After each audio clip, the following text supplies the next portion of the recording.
Je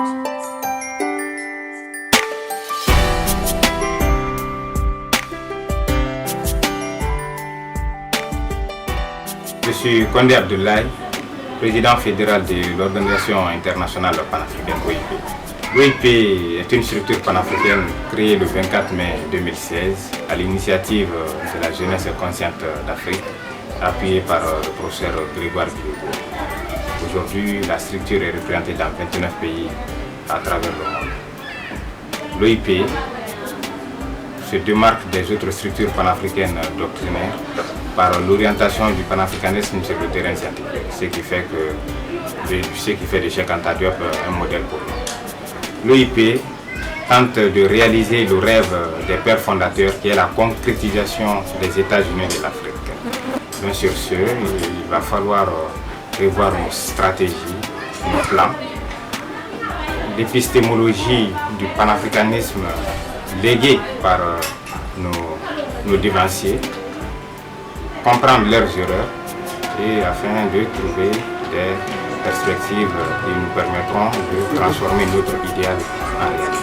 L'organisation a été créée à l'initiative du professeur Grégoire Biogo, comme je l'avais dit à l'entame, qui est un Gabonais résident en France. Il est le président du comité international des experts et savants africains et bien évidemment en collaboration avec un Guinéen Abdoulaye Kondé que je suis, Rahmato Ndiaye en Mauritanie, Ibrahim Dabey au Niger et beaucoup d'éléments à travers le monde.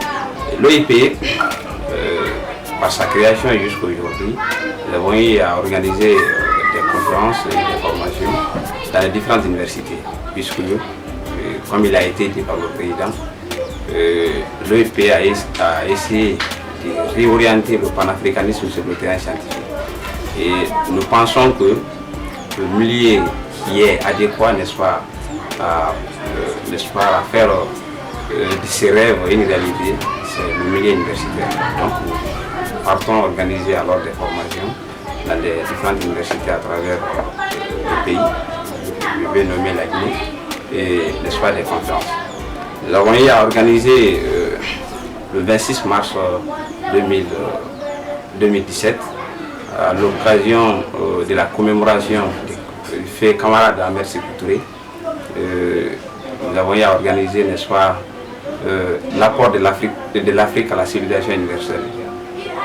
Donc, il y a eu des personnalités à travers la Guinée qui sont intervenues dans ces jours-là, qui ont alors essayé de débattre de fond en large l'apport de l'Afrique à la civilisation universelle, en passant par, bien entendu, l'Égypte antique, qui a essayé alors, qui a été une institutrice pour le reste du monde, et puisque même les savants occidentaux sont venus apprendre en Égypte et en l'ère tout des Rhodes, se sont autoproclamés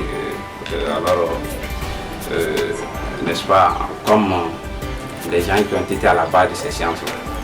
Et l'OIP, bien entendu, nous avons eu à organiser des activités à travers le pays, à l'intérieur du pays, à Kankan, à Farana et à Sigiri, comme le président a mentionné dans son intervention. Et à Kankan, nous avons fait, n'est-ce pas, des formations qui ont touché, bien entendu, des jeunes.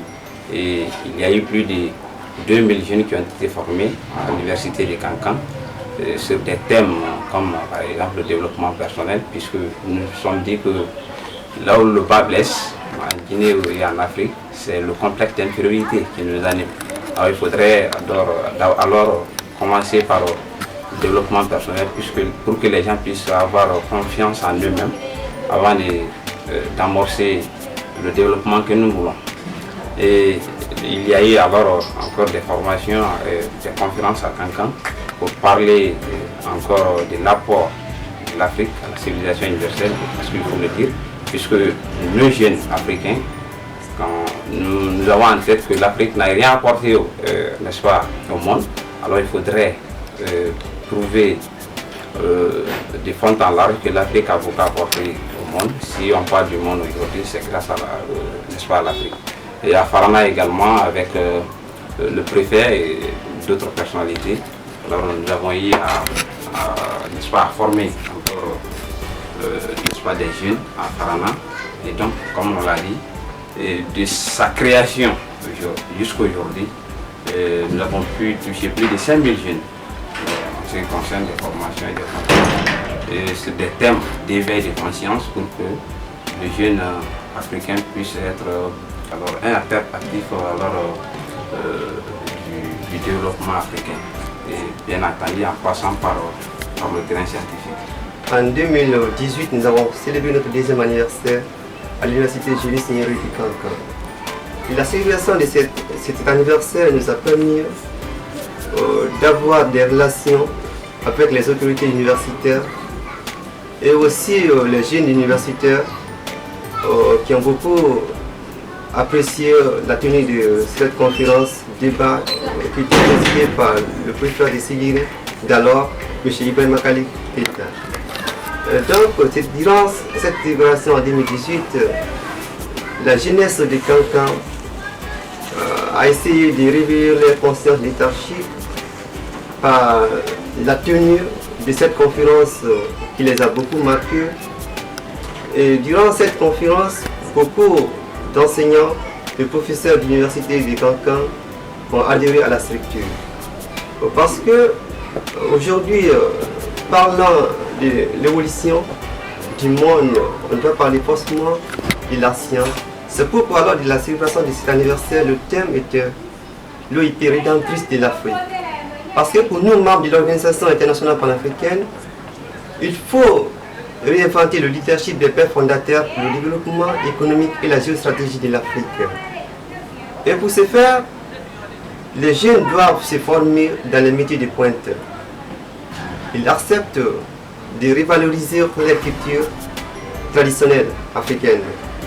Et donc, durant cette célébration de l'anniversaire de l'OIP à Kankan en 2018, le préfet de Kankan a été le panafricain de l'année 2018. Et durant cette conférence débat organisée à l'université de Kankan, le président fédéral de l'OIP, son Excellence Abdoulaye Condé, a beaucoup marqué son passage au sein de l'université. Et jusque-là, les jeunes de Kankan se rappellent de lui.